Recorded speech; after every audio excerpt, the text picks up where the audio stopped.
by just blowing the horn. What's up, everybody? Today on this episode of the Cash Physical Therapy Headquarters podcast, we're talking about building a cash practice to sell. Even if you've never contemplated building a practice to sell, it's really, really important to build it with the intention of having an asset that you can sell. Because having an asset that you can sell means you're making the money you want to, you have the time freedom you want to, and ultimately you've built something that could create a huge impact in the world, whether you're working or not. Which ultimately, when we talk to the thousands of PTs who've helped to this point, that's what everyone wants. They want the income they want to have a bigger impact, and they want to have time to be able to spend that with family members. So, Ben, this is a big topic. We obviously just got done with our in-person live event over at Santa Monica, where we taught a great deal on this topic. What does this topic mean to you, man? A lot. I mean, it's so many people, especially in the physical therapy space, don't really ever intend to sell, which is fine. But the reality is one day it's probably going to happen. And most clinic owners do not have an exit plan. And because they don't have an exit plan, they lose out on literally millions of dollars. And most of the time when sellable events happen, where like the clinic sells, it's actually due to, I think 30%, I saw that 30% of the time it's actually due to personal or health related issues. Like things that you can't plan for, and then you're kind of fucked is what it comes down to. You know, you just have this intention of like how your life is going to go, and then, you know, life happens, health issues happen. And because you didn't use the years to prepare, now the business can't run without you, and you can't sell it because it's not a sellable asset because you just told yourself, oh, no intention of selling. Right. So you do need to have an exit plan. And even if you don't intend to sell, what's going to make your life much more easier and manageable as just an individual is structuring it like you're going to sell, because you're going to get more of your time back. Right. And it gives you a completely different frame to figure out like, what do I need to work on next within my business? And really what we're talking about here today is what makes the difference between job owners, people that literally just built a job for themselves that maybe pays them more, but ultimately they're working 10 times harder than they ever have. And then this separates them from entrepreneurs, people who think and act like CEOs and build sellable assets. And that's the difference between a job owner and an actual entrepreneur. And when you frame it and build your practice with the intention of building something to sell, just like when someone goes to sell their home, right? They get everything fixed up. They get nicer furniture to start staging the place. And then when they're actually ready to list the property, they're like, oh shit, like I could have been living here the whole time. I don't really want to sell anymore. It's the exact same concept with our businesses. Build it as if you're staging it to sell, because when you do that, turns out it's like, wow, this is actually a business that I don't want to sell anymore. Take Ben, for example. Ben has built his practice with the intention of selling, but he probably isn't going to anytime soon. I mean, a couple million a year, 30% profit margin. And what I mean, realistically, Ben, like what's your week to week look like in the practice now they got directors on board? Yeah, I mean, like from regards to like the Oakland location, which has 8 physical therapists, 1 personal trainer, and 2 front desk, and a clinic director, I have 3 meetings to run that location. 3 hours a week is all it takes to run that location. It's a meeting with the clinic director, 1 meeting with our sales team, and then another one like our L10 meeting. So everybody that's on leadership position. Those 3 meetings, that's all it takes for the Oakland location to run smoothly. Do I work more than 3 hours to help that location grow? Absolutely, because I'm like, I love doing it and I want it to grow faster. Obviously, if I'm involved, it's going to grow faster, and I love doing what I'm doing. And so I do more than 3 hours. But if it really came down to it, like, you know, I had health issues or something popped up, or I want to go on a vacation or something like that, or like, you know, go away for a month, you know, could get away with doing those 3 hours, and it'd still grow, not just run, but it'd still grow. Right. So now you have an asset that you are actively getting offers to purchase, but why would you? Because you already have this asset that's giving you the lifestyle they want, so you can invest into other areas, both financially and in terms of your time. And so the process that we're about to show you, this is something that Ben and I discovered when both of our businesses got to the multiple 7-figure realm. When you start to think, it's like, okay, well, I know what this business is worth to me. It's my baby. I built this thing brick by brick. I wonder what other people would value it at. And then when we initially went and had our businesses evaluated, we're like, holy crap. Like, we might be doing a couple 7 figures a year, but this isn't worth nearly as much what I thought it was, because we weren't seeing our businesses through the lens of an actual investor. And so what we discovered changed absolutely everything. Big enough so that we had to host a live event where we had a bunch of our mastermind clients fly in so that we could teach them this particular framework. So we're going to cover the 5 key areas, why building a sellable business increases your income, impact, and freedom. Kind of already covered all of that. Number 2 is the 5 key areas that increase practice valuation and how to fix them right now. And then how to remove yourself from the daily operations and still grow. And lastly, the silent killers that crush your business valuation and make ultimately your life a hell of a lot more difficult, and likely why you're so stressed out all the time.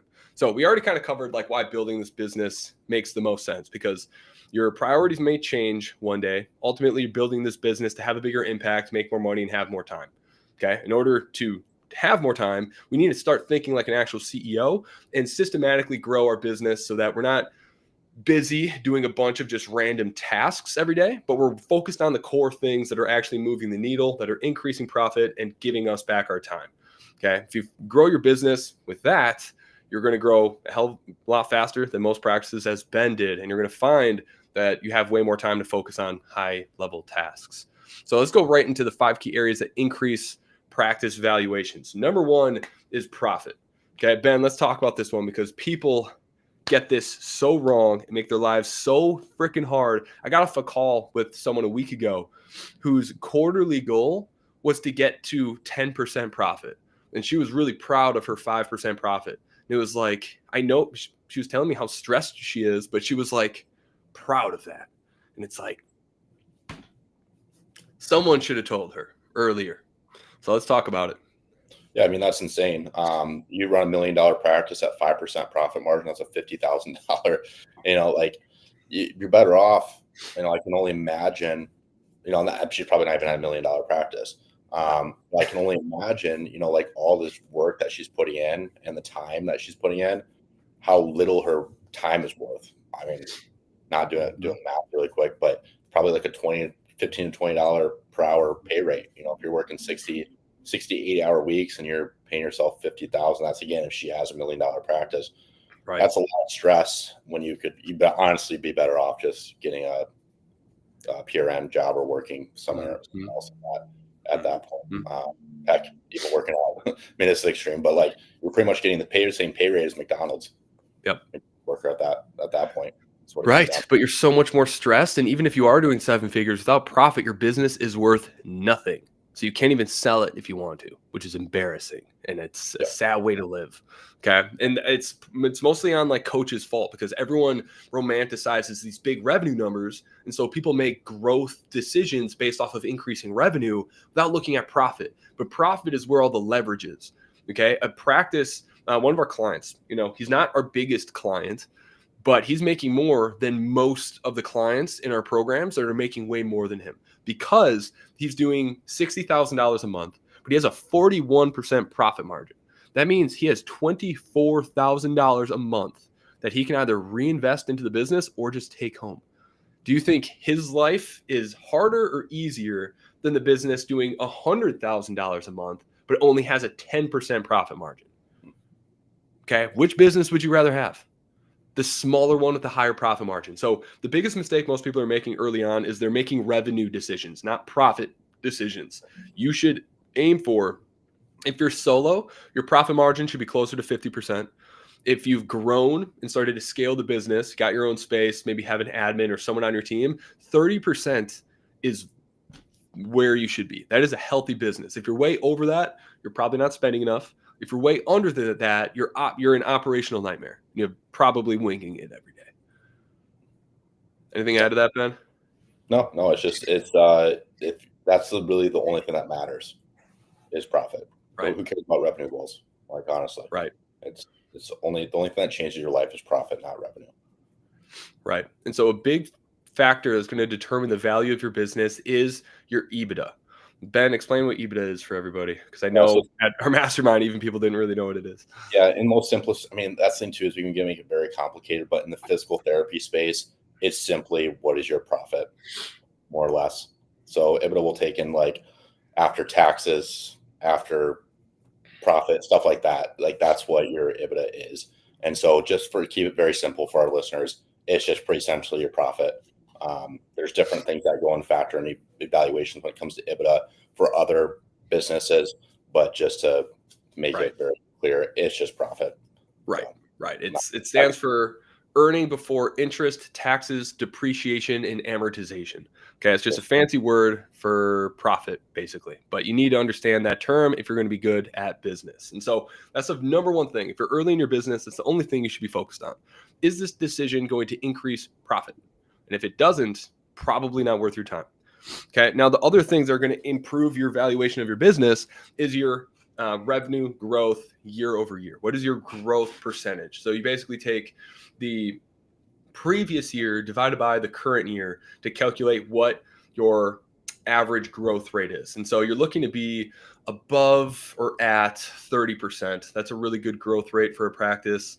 If you are a savage, like many of our clients are, well, then, getting to like the high 60s, 70%, that is obviously is going to give you a higher exit multiplier on depending on your growth rate. And if you go from solo to adding just one PT, you can very easily hit that 100% growth rate just by doing that. Yeah. If you, especially in the early years, you should be closer to that 100% mark. I think the Right. first 2 years, first 2 or 3 years, it was 100% growth rate. Right. So the next value adder, the thing that's going to increase your valuation that you should be taking into account when you're tracking your metrics and making decisions on a monthly, quarterly, annual basis is your yearly revenue retention. Okay, this is basically your patient lifetime value. How long are you able to retain a customer and make sure that you are increasing that lifetime value?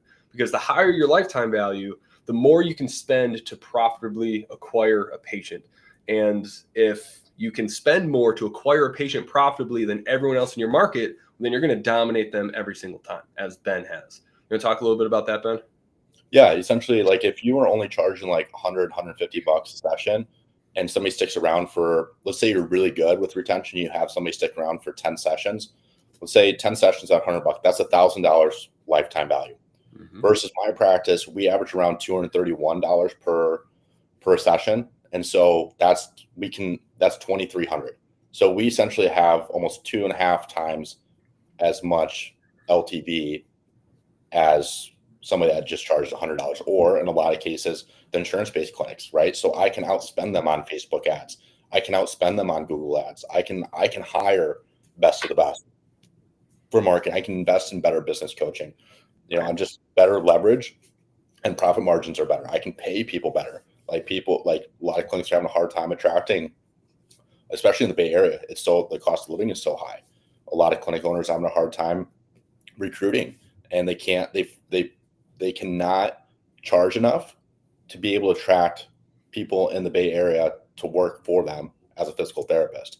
And they can't do that because they can't charge what they want to because they're contracted with insurance. It's such a stupid fucking business model. Like, why would you get into business where you came and dictate the main, like one of the main movers of what, like that is what can you charge? What can you generate?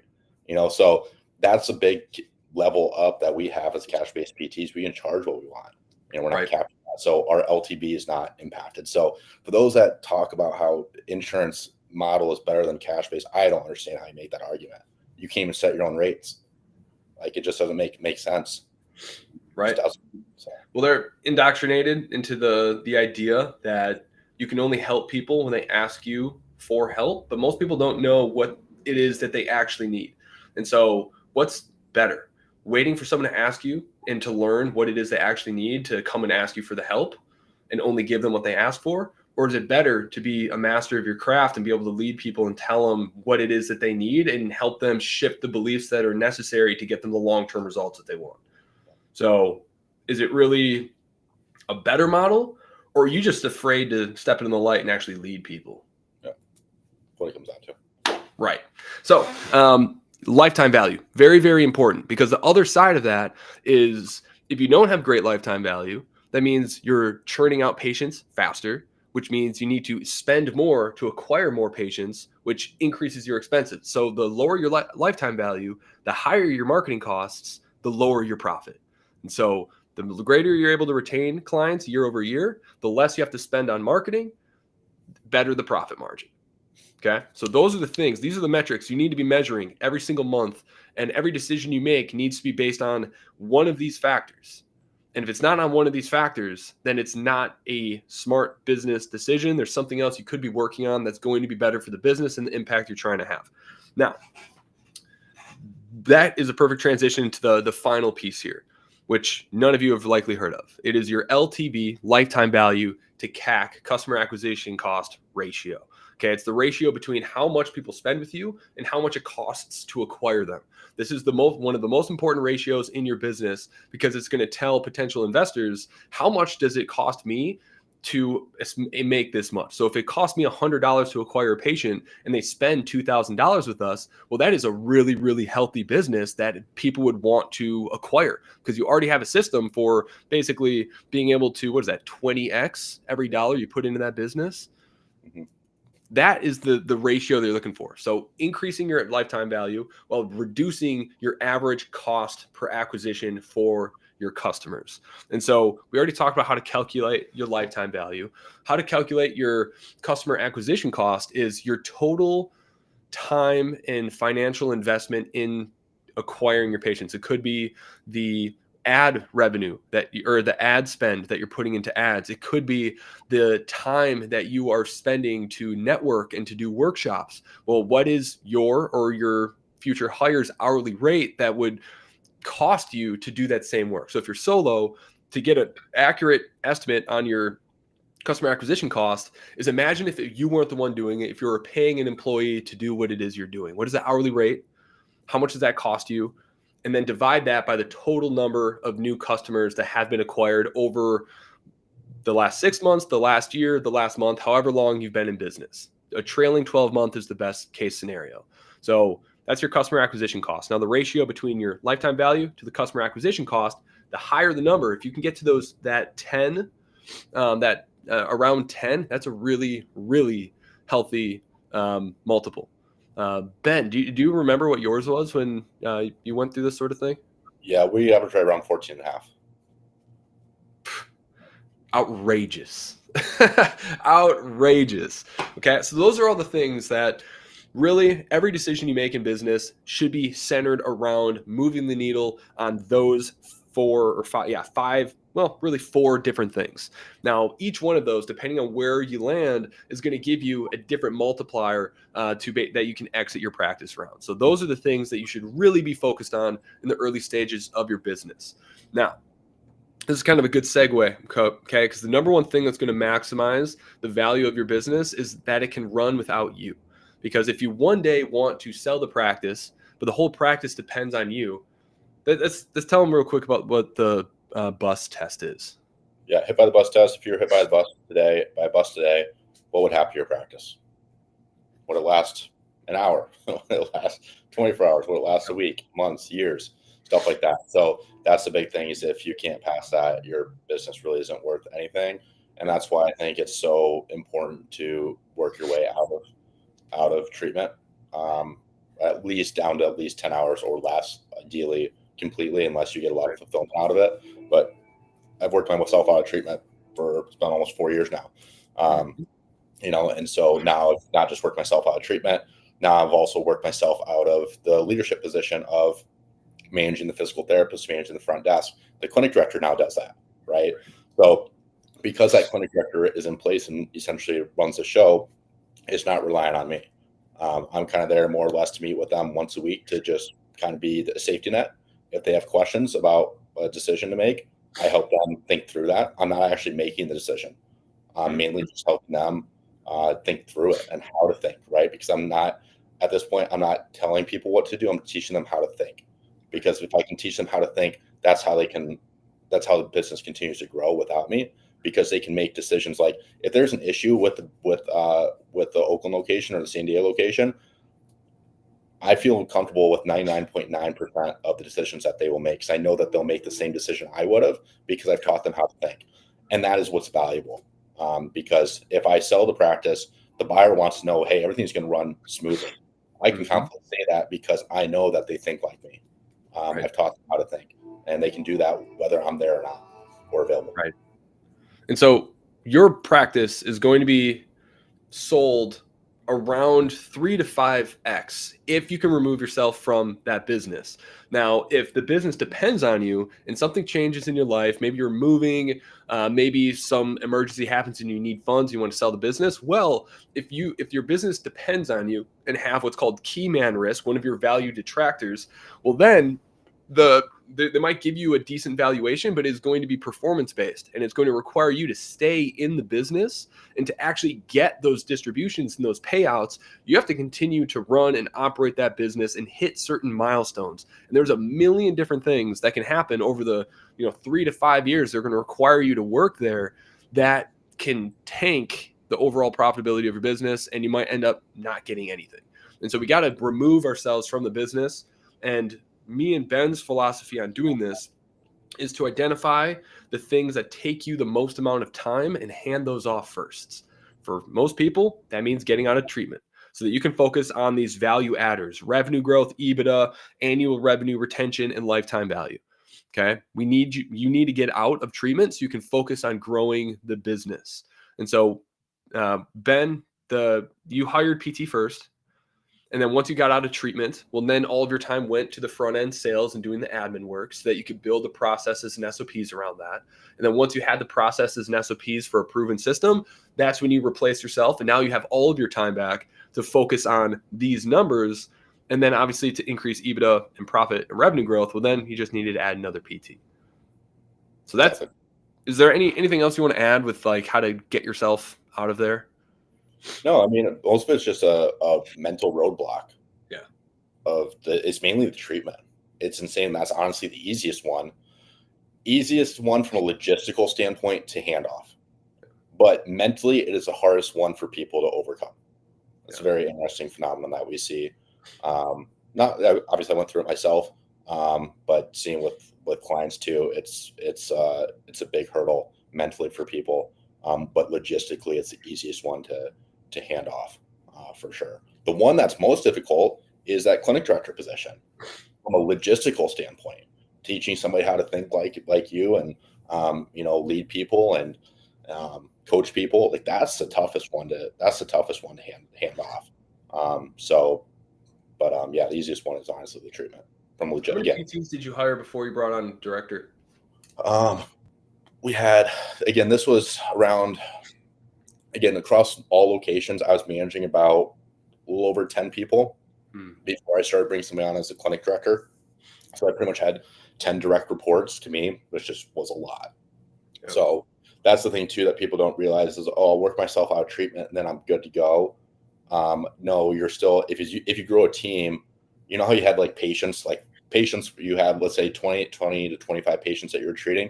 You hand off treatment, but now you build a team of like 10 to 20. Now you have essentially what feels like 10 to 20 patients because you're taking care of the team now. And it just got to the point where I wasn't really able to grow the business I wanted to because I was stuck with having 10 to 15 direct reports. And I was like, this is too much. Now I'm back into the weeds of things. I can't focus on what moves the needle the most because I'm a direct report for too many people. And I was also just at the point where I wasn't able to support people the way that they needed to because there's too many people reporting to me, right? And so that's when I realized, hey, I need to. But to answer your question, for the local location, we were at about 5 PTs before I formally brought on a clinic director for that position. So from a high level view for everyone listening, there's really 4 stages of every business in going through this ascension path. And if you follow what we're talking about, you're going to get there faster than anyone else. What takes most people 20 years, you can do in 6, as Ben has. So it starts out with getting really good at the service, delivering a great service that gets great outcomes that people love. If you do that well enough, then you have the opportunity to build the standard operating procedures and the systems that make the fulfillment on your services scalable, meaning you have it documented. You can bring someone else in who can start implementing at the same level that you can. And once you have those SOPs and those systems in place, that's when you actually have a business. And from there, the next step is then building the people that build the business. You have the systems, you have the SOPs. Now you're delegating and plugging people into those SOPs, and your customer is no longer your patients. Okay, that's the customer of your hires. Your customer are your employees. Okay, this is where things start to get really, really fun and you become an actual leader and you get a lot of time and financial leverage. And once you are good enough at leading people and you're able to retain those people and you can create processes around leading those people, that's when you can hire a director and you enter the fourth stage, which is where everyone wants to be when you become a true investor, as Ben has been able to accomplish. Where now he's pretty much removed, and all he needs to do if he wants to make more money is basically, instead of taking distributions, reinvest that back into the business, or take that distribution and invest it into his real estate assets or anything else he wants to put that money towards. So the path is really simple. It's simple, but not easy, if that makes sense. But it's a hell of a lot easier if you follow these value adders and just focus all of your decisions based on that. How you structure your packages, what your rates are, who you hire, when you hire them, how you document your systems, all of that. Anything no, it's just, I mean, yeah, it's simple but not easy, but it's a hell of a lot easier than the alternative. I mean, stuck in treatment and on a team and calling all the leads, doing that until I'm 45, 50 plus. No, thank you. Right. What's riskier? Spending the next 30 years of your life running a job that you own that pays you okay, but then have very little nest egg to live off of? Or is it riskier to bet on yourself, learn these skills, replace yourself in the business, and work your ass off so that in 5 years you have something that you could sell if you wanted to, and then exit the business for millions if you ever need to? Yeah. There's a interesting book that I was reading that made me think along these lines of, it's a greater risk not to get started, and not doing this than doing it. So for example, I added up I've been a licensed PT for 6 years. 6 years. Let's say I make $100,000. That's $600,000 I would have generated over the last 6 years if I would have not taken the risk of starting my business. And today we've generated over almost $10 million within just ProKinetics alone. That's not including the real estate, clinical market, or anything like that. That's just strictly from the business. You just cleared 10 million. We're close. We're getting really close to it. And so that's the thing too, is that's what asks you, what's the bigger risk? For me, what was the bigger risk? Would have been a hell of a lot bigger risk for me to stay. Essentially would have lost out on almost $10 million by staying, right? And again, that's just for ProKinetics. That's not real estate assets. That's not clinical marketer. That's not anything like that. That's also not you can't put a value on the time freedom either, And so that's for those right, worried or hesitant, they don't want to take the risk of making their first hire or starting their business. Let me ask you that: what's the bigger risk? Right. And for those of you that want to build an online business rather than a company, because it sounds like it's going to be easier, just to give you some context, Clinical Marketer is a very successful company. And we started around the same time Ben started his practice. We've done 6 million in that same time frame. And I can tell you right now, I'm not nearly as removed from Clinical Marketer as Ben is from ProKinetics. It is far easier to scale a brick and mortar business and an online company because the rules stay the same. They don't change every 6 months as the algorithms and social media change. So keep that in perspective. But Ben, I'm coming for you, dude. We're scaling. We're scaling. I'm on that ass, dude. Anyway, so let's to wrap things up, there's a few things that we need to have in mind when maximizing our enterprise value of our business. Meaning, the higher the enterprise value, the more time and financial freedom you have, the more people are interested in acquiring your business if you ever need to or want to. And so those 3 key factors are key man risk. We already talked about that. How much does the business depend on you? If you got sick, got hit by a bus, would the business continue to grow over the next 6 months? And if that answer is no, huge drop in your exit multiplier. Number 10 is single channel risk. You want to explain this? Yeah. So this one is where your clients come from. So I had this issue before I met Jordan Max, where my single channel risk was relying completely on workshops. Where do all your patients come from? At that time, it was all workshops. And then COVID hit, and then everything dried up. Now we need to rely on Facebook ads, stuff like that. People finding us online. And so that is why a single channel risk is a risk. I experienced it. We were only relying on workshops. Pandemic hits, gyms closed. What are you going to do? Whole channel dried up. That's why it's not a business that only has one channel. It's not worth anything. You take that channel away, it's gone, right? So you want to diversify, whether that's people finding you on online, Google reviews, referrals, Facebook ads, workshops, word of mouth, stuff like that. That's where they want to be diversified because they're just bulletproof to your business. Right. Right. So it works the opposite way too. We have a lot of people that didn't want to do workshops. They couldn't make them work. And now they just rely solely on Facebook ads. That's single channel risk, because if Facebook changes anything and you stop getting leads, you are also screwed. That is not attractive to an outside investor. And it's also a really dangerous and stressful place for you to be. So whether you want to sell or not, diversify your acquisition channels. And that's going to help you reduce your average customer acquisition costs, because you're not solely reliant on paid ads or workshops. It's going to average that out and bring that down. So we need to have multiple channels, but focus on one at a time.